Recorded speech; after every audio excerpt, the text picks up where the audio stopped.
ಶ್ರೀ ಗುರುಭ್ಯೋ ನಮಃ. ಭವಿಷ್ಯ ಮಹಾಗಣಪತಯೇ ನಮೋ ನಮಃ. ನಮಸ್ಕಾರ. ನಾನು ಡಾಕ್ಟರ್ ವಿಶ್ವನಾಥ್ ಭಾಗವತ್, ಜ್ಯೋತಿಷಿ ಮತ್ತು ವಾಸ್ತುತಜ್ಞ. ಈಗ ನಾವು ನೋಡ್ತಾ ಇರ್ತಕ್ಕಂಥದ್ದು ಮೇ 2025 ಮೇ ತಿಂಗಳಿನ ಮಾಸ ಭವಿಷ್ಯ. ಪ್ರತಿ ತಿಂಗಳು ಬರ್ತಾರೆ, ಭವಿಷ್ಯ ಹೇಳ್ತಾರೆ. ಯಾವ ಸತ್ಯವಾಗತ್ತೋ ಯಾವ ಸುಳ್ಳಾಗತ್ತೋ, ಎಷ್ಟೊಂದು ಜನ ಬರ್ತಾರೆ. ಯಾರ ಭವಿಷ್ಯ ನಂಬೋದು ಅನ್ನುವಂತಹ ಯೋಚನೆಯಲ್ಲಿದ್ದೀರಾ? ಹಲವಾರು ಜನ ಬರ್ಬೋದು, ಹಲವಾರು ರೀತಿಯಾಗಿರ್ತಕ್ಕಂತಹ ಪರಿಹಾರಗಳನ್ನ ಹೇಳಿರ್ಬೋದು. ಆದರೆ ಒಂದು ನಿಖರವಾದಂತಹ ಪಕ್ಕಾ ಭವಿಷ್ಯವಾಣಿ ಬೇಕು ಮತ್ತು ಅದರಲ್ಲಿ ಅವ್ರು ಹೇಳಿದ್ ನಮಗೆ ಸತ್ಯವಾಗಬೇಕು ಅನ್ನುವಂಥದ್ದಿದ್ರೆ ಈ ಭವಿಷ್ಯವಾಣಿ ನೋಡಿ ಅನ್ನುವಂತಹ ಮಾತನ್ನು ಹೇಳ್ತಾ ನೋಡಿ, ಒಂದು ಸ್ವಲ್ಪ ಚೇಂಜಸ್ ಅನ್ನು ಕೊಡ್ತಾ ಇದ್ದೇನೆ. ಏನಂತ ಕೇಳಿದ್ರೆ, ಈ ತಿಂಗಳಲ್ಲಿ ಮೇ ತಿಂಗಳಲ್ಲಿ ನಿಮಗೆ ಮೇಷರಾಶಿಯವರಿಗೆ ಅಥವಾ ಮೇಷ ಲಗ್ನದವರಿಗೆ ಯಾವ್ಯಾವ ತಾರೀಕು ಶುಭವಾಗಿರುತ್ತೆ, ಯಾವ್ಯಾವ ತಾರೀಕು ಅಶುಭವಾಗಿರುತ್ತೆ ಅನ್ನುವಂಥದ್ದನ್ನು ತಿಳಿಸ್ತೇನೆ.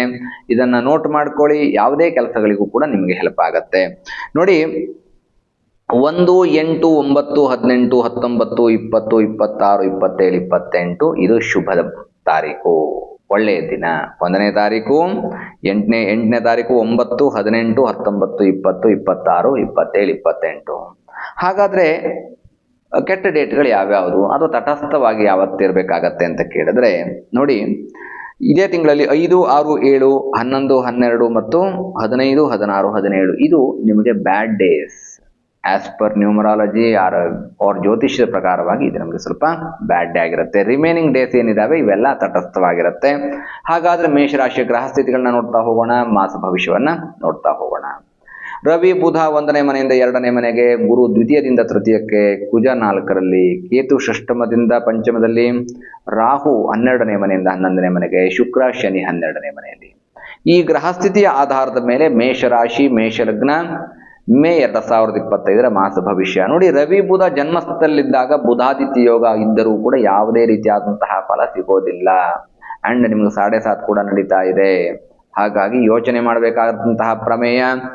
ಬಟ್ ದ್ವಿತೀಯಕ್ಕೆ ಹೋದ್ಮೇಲೆ, ಧನಸ್ಥಾನಕ್ಕೆ ಹೋದ್ಮೇಲೆ ಬುಧಾದಿತ್ಯ ಯೋಗ ಎಕ್ಸ್ಟ್ರೀಮ್ ವರ್ಕ್ ಆಗತ್ತೆ. ಅಂದ್ರೆ ಮೇ 15th ನಂತರದಲ್ಲಿ ಮೇಷರಾಶಿಯವರಿಗೆ ಪ್ರಮೋಷನ್ ಇನ್ಕ್ರಿಮೆಂಟ್ ಸಿಗತ್ತೆ, ಹೆಲ್ತ್ ಇಂಪ್ರೂವ್ ಆಗತ್ತೆ, ಬುದ್ಧಿ ಇಂಪ್ರೂವ್ ಆಗತ್ತೆ, ತೆಗೆದುಕೊಳ್ತಕ್ಕಂತಹ ಡಿಸಿಷನ್ 100% ವರ್ಕ್ ಆಗತ್ತೆ ಮತ್ತು ಸಮಾಜದಲ್ಲಿ ಸ್ಥಾನಮಾನ ವೃದ್ಧಿ ಆಗತ್ತೆ ಮತ್ತು ನೀವು ಯಾವುದೇ ಕೆಲಸವನ್ನ ಮಾಡಿ ಅಲ್ಲಿ ವರ್ಚಸ್ಸು ಅನ್ನುವಂಥದ್ದು ಜಾಸ್ತಿ ಆಗತ್ತೆ.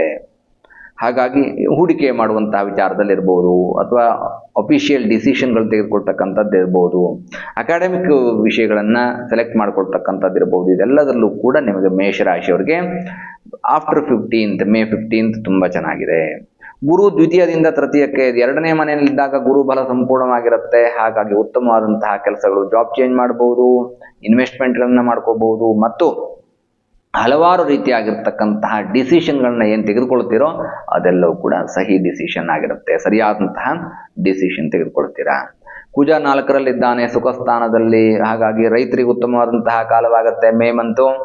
ಮತ್ತು ಯಾರ್ಯಾರು ರಿಯಲ್ ಎಸ್ಟೇಟ್ಗಳನ್ನ ಮಾಡ್ತಾ ಇದ್ದೀರೋ ಮೇಷರಾಶಿಯವರಿಗೆ, ಯಾಕೆಂದ್ರೆ ನಿಮ್ಮ ರಾಶಾಧಿಪತಿ ಅವನು ಸುಖ ಸ್ಥಾನದಲ್ಲಿದ್ದಾನೆ. ಹಾಗಾಗಿ ನಿಮಗೆ ರಿಯಲ್ ಎಸ್ಟೇಟು, ಭೂಮಿ ವ್ಯವಹಾರದಲ್ಲಿ ಯಶಸ್ಸು ಸಿಗ್ತಾ ಹೋಗುತ್ತೆ. ಕೇತು ಷಷ್ಠಮದಲ್ಲಿದ್ದಾನೆ 6ನೇ ಮನೆಯಲ್ಲಿ, ನಂತರದಲ್ಲಿ 5ನೇ ಮನೆಗೆ ಬರ್ತಾನೆ. ಸಾಧಕದಲ್ಲಿದ್ದಾಗ ಗೋಚಾರದಲ್ಲಿ ಅತ್ಯಂತ ಶುಭವಾದಂತಹ ಫಲ ಕೇತುಗೆ. ಹಾಗಾಗಿ ಕೇತುಂ ಕುಲಸ್ಯ ಉನ್ನತಿಂ, ನಿಮ್ಮ ಗ್ರೋತ್ ಆಗ್ತಾ ಹೋಗುತ್ತೆ. ನೀವೇನೇ ಡಿಸಿಷನ್ ತೆಗೆದುಕೊಳ್ಳಿ, ಏನೇ ಒಂದು ಪರ್ಚೇಸ್ ಮಾಡಿ, ಎಲ್ಲವೂ ಕೂಡ ನಿಮ್ಗೆ ಸಂತೋಷವನ್ನ ಕೊಡ್ತಾ ಹೋಗುತ್ತೆ ಮತ್ತು ನಿಮ್ಮ ರೆಪ್ಯುಟೇಷನ್ ಜಾಸ್ತಿ ಆಗ್ತಾ ಹೋಗುತ್ತೆ. ನಿಮ್ಮನ್ನು ಅಭಿವೃದ್ಧಿ ಮಾಡ್ತಾ ಹೋಗ್ತಾನೆ.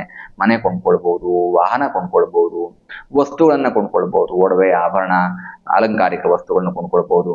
ಇದೆಲ್ಲವೂ ಕೂಡ ನಿಮ್ಮ ಮನಸ್ಸಿಗೆ ಸಂತೋಷವನ್ನ ಕೊಡುತ್ತೆ. ಆಸ್ ವೆಲ್ ಆಸ್ ನಿಮಗದು ಯುಟಿಲೈಸ್ ಆಗುತ್ತೆ, ಯೂಸ್ಫುಲ್ ಆಗಿರುತ್ತೆ, ನಿಮ್ಮ ಪ್ರಯೋಜನಕ್ಕೆ ಬರುತ್ತೆ. ಪಂಚಮಕ್ಕೆ ಬಂದ್ಮೇಲೆ ಸ್ವಲ್ಪ ಕೇತುವಿನ ಪಂಚಮಾರಿಷ್ಟ ಕೇತು ಆಗತ್ತೆ. ಗಣೇಶನ ಆರಾಧನೆ ಮಾಡ್ಕೊಳ್ಳಿ ಮತ್ತು ಗಣೇಶನ ಮೂಲ ಮಂತ್ರಗಳನ್ನ ಹೇಳ್ಕೊಳ್ಳಿ. ಗಣೇಶನಿಗೊಂದು 21 ಗರಿಕೆ ಸಮರ್ಪಣೆಯನ್ನ ಮಾಡಿ. ಗಂ ಗಣಪತಯೇ ನಮಃ ಅಥವಾ ಓಂ ಶ್ರೀಂ ಹ್ರೀಂ ಕ್ಲೀಂ ಗ್ಲೌಂ ಗಂ ಗಣಪತಯೇ ವರವರದ ಸರ್ವಜನಮ್ಮೇ ವಶಮಾನಯ ಸ್ವಾಹ ಈ ಮಂತ್ರ ಹೇಳ್ಕೊಳ್ಳಿ. ಗಣೇಶನ ಮೂಲ ಮಂತ್ರ, ಮಹಾಗಣಪತಿ ಮೂಲ ಮಂತ್ರ ಓಂ ಶ್ರೀಂ ಹ್ರೀಂ ಕ್ಲೀಂ ಗ್ಲೌಂ ಗಂ ಗಣಪತಯೇ ವರವರದ ಸರ್ವಜನಮ್ಮೇ ವಶಮಾನಯ ಸ್ವಾಹ ಈ ಮಂತ್ರ ಹೇಳ್ಕೊಳ್ಳಿ. ಇದಕ್ಕೆ ಅಷ್ಟಸ್ವಾಮಿ ಅಂತಂದ್ರೆ ಓಂ ಗಂ ಗಣಪತಯೇ ನಮಃ ಅಂತ ಹೇಳ್ಕೊಳ್ಳಿ. ಪಂಚಮ ಕೇತುವಿನಿಂದ ಬರುವಂತಹ ಎಲ್ಲಾ ಸಮಸ್ಯೆಗಳು ದೂರವಾಗುತ್ತೆ.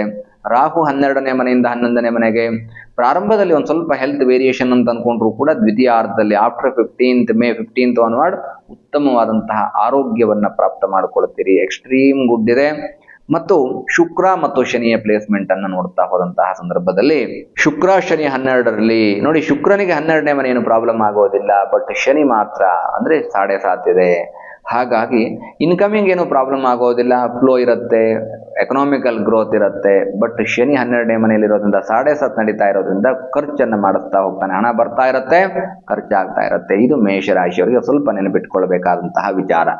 ಹಾಗಾಗಿ ಅನವಶ್ಯಕವಾದಂತಹ ವಸ್ತುಗಳ ಖರೀದಿ, ಆಕರ್ಷಣೆ ಇದ್ದಂತಹ ಸಂದರ್ಭದಲ್ಲಿ ಕಡಿಮೆ ಮಾಡಿಕೊಳ್ಳಿ.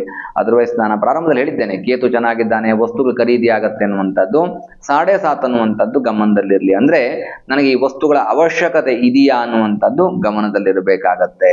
ಇದನ್ನ ನೆನಪಲ್ಲಿ ಇಟ್ಕೊಂಡು ಪರಿಹಾರ ಏನ್ ಮಾಡ್ಕೋಬೇಕು ಸ್ವಾಮಿ ಹಾಗಾದ್ರೆ ಅಂತ ಕೇಳಿದ್ರೆ, ಕಾರ್ಯಸಿದ್ಧಿ ಹನುಮಾನ್ ಮಂತ್ರ ಹೇಳ್ಕೊಳ್ಳಿ. ತ್ವಮಸ್ಮಿನ್ ಕಾರ್ಯನಿರ್ಯೋಗೆ ಪ್ರಮಾಣಂ ಹರಿಸತ್ತಮ ಹನುಮಾನ್ ಯತ್ನಮಸ್ತಾಯ ದುಃಖಕ್ಷೇಕರೋ ಭವ. ಈ ಮಂತ್ರವನ್ನ ಹೇಳ್ಕೊಳ್ಳಿ. ಅಥವಾ ಅಸಾಧ್ಯ ಸಾಧಕ ಸ್ವಾಮಿನ್ ಅಸಾಧ್ಯಂ ತವ ಕಿಂವದ ರಾಮದೂತ ಕೃಪಾ ಸಿಂಧೋ ಮತ್ಕಾರ್ಯಂ ಸಾಧಯ ಪ್ರಭೋ. ಇದು ಕಾರ್ಯಸಿದ್ಧಿ ಹನುಮಾನ್ ಮಂತ್ರ. ಗೂಗಲ್ ಮಾಡಿದ್ರೆ ಸಿಗತ್ತೆ. ಈ ಮಂತ್ರ ಹೇಳ್ಕೊಳ್ಳಿ, ನಿಮ್ಮ ಎಲ್ಲಾ ಕಷ್ಟಗಳನ್ನ ದೂರ ಮಾಡ್ಕೊಳ್ತೀರಿ. ಮೇ ಮಂತು 2025 ಮೇಷರಾಶಿಯವರಿಗೆ ಯಾವ ಕಷ್ಟಗಳು ಬರೋದಿಲ್ಲ, ಚೆನ್ನಾಗಿರುತ್ತೆ, ಚೆನ್ನಾಗಿರಬೇಕು ಅನ್ನುವಂಥದ್ದಕ್ಕೆ ಇದನ್ನ ಪ್ರಾರ್ಥನೆ ಮಾಡ್ಕೊಳ್ಳಿ. ನಾನು ಹೇಳಿದ್ದನ್ನ ಫಾಲೋ ಮಾಡಿ, ಡೇಟ್ಸ್ ಅನ್ನ ಫಾಲೋ ಮಾಡಿ ಮತ್ತು ಮಂತ್ರಗಳನ್ನ ಹೇಳ್ಕೊಳ್ಳಿ, ಚೆನ್ನಾಗಿರ್ತೀರಿ. ಅಥವಾ ಇದನ್ನು ಹೊರತುಪಡಿಸಿ ನಿಮಗೇನಾದ್ರೂ ಬೇರೆ ಕಷ್ಟಗಳಿದ್ರೆ, ಪೇಡ್ ಕನ್ಸಲ್ಟೇಷನ್ ಬೇಕು ಅನ್ನೋ ಹಾಗಿದ್ರೆ ಕೆಳಗಡೆ ನನ್ನ ನಂಬರ್ ಇರುತ್ತೆ, ದೂರವಾಣಿ ಕರೆಯನ್ನು ಮಾಡಿ ಅಥವಾ ಅಡ್ರೆಸ್ ಅನ್ನ ತಿಳಿದುಕೊಂಡು ಕಾಲ್ ಮಾಡಿ, ಅಡ್ರೆಸ್ ಅನ್ನ ತಿಳಿದುಕೊಂಡು ಬಂದು ಭೇಟಿಯನ್ನ ಮಾಡಿ ನಿಮ್ಮ ಕಷ್ಟಗಳನ್ನ ಪರಿಹಾರ ಮಾಡ್ಕೊಳ್ಳಿ ಅನ್ನುವಂತಹ ಮಾತನ್ನ ಹೇಳ್ತಾ ಮೇ 2025 ಮೇಷರಾಶಿ ಮೇಷಲಗ್ನದ ಮಾಸ ಭವಿಷ್ಯವನ್ನು ಮುಗಿಸ್ತಾ ಇದ್ದೇನೆ ಸ್ನೇಹಿತರೆ. ಶುಭವಾಗ್ಲಿ. ಶುಭಂ ಭೂಯಾತ್. ಲೋಕಾಹ ಸಮಸ್ತ ಸುಖಿನೋ ಭವಂತು. ಸಮಸ್ತ ಸನ್ಮಂಗಲಾನಿ ಭವಂತು.